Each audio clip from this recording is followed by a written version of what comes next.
We have in today's readings a juxtaposition, so to speak. On one hand, the sincerity, the veracity, the truth that St. Paul offers in his letter to the Thessalonians. And then in today's gospel from Matthew, on the other hand, the hypocrisy, the whitewashed tombs of the Pharisees. Jesus calls out that difference. He calls those Pharisees hypocrites. He gets them right where it hurts and calls them out for being exactly what they are.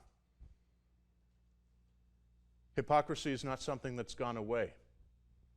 We encounter it all the time.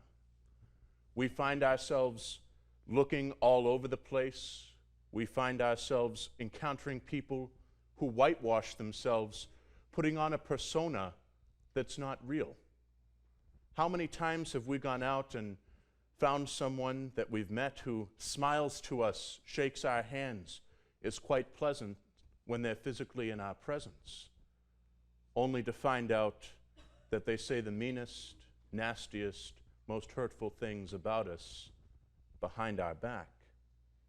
You see, this two-faced Pharisaism that Jesus calls out, this hypocrisy, points out the fact that you can only whitewash something so much before that whitewashed paint starts to peel and the dirty, rotten core that lies beneath starts to make its way through. If we learn anything from the Psalm 139, it's that we can't fool God with this. Maybe our two-faced persona can confuse a few people, but God, He won't be fooled. He knows us. He knows our inner beings. He knows our thoughts, our motives, our actions. There's nothing that we will say or do that He does not know. Our hypocrisy is not lost on Him. And so we could go about trying to confuse the world, trying to confound the world with a false persona that we might put on, but then we'd be like a Pharisee. And I guess if our goal in life is to be a Pharisee, then by all means, carry on.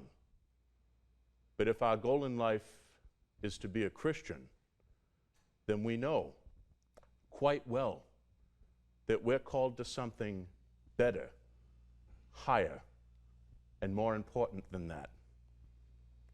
Jesus wants the righteousness that appeared on the outside of the Pharisees to be something that was within, something from the heart.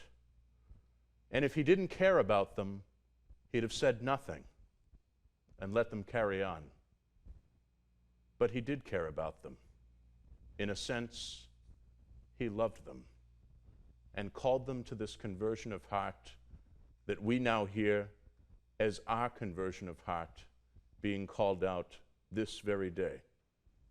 Not that we would be filled of the bones of dead men, but filled with the joy of the Spirit, the truth of the gospel, the truth that St. Paul proclaimed, so that what is outside and inside does not stand as a contradiction, but as a profound whole, as we live out that higher Christian life that we are indeed called to.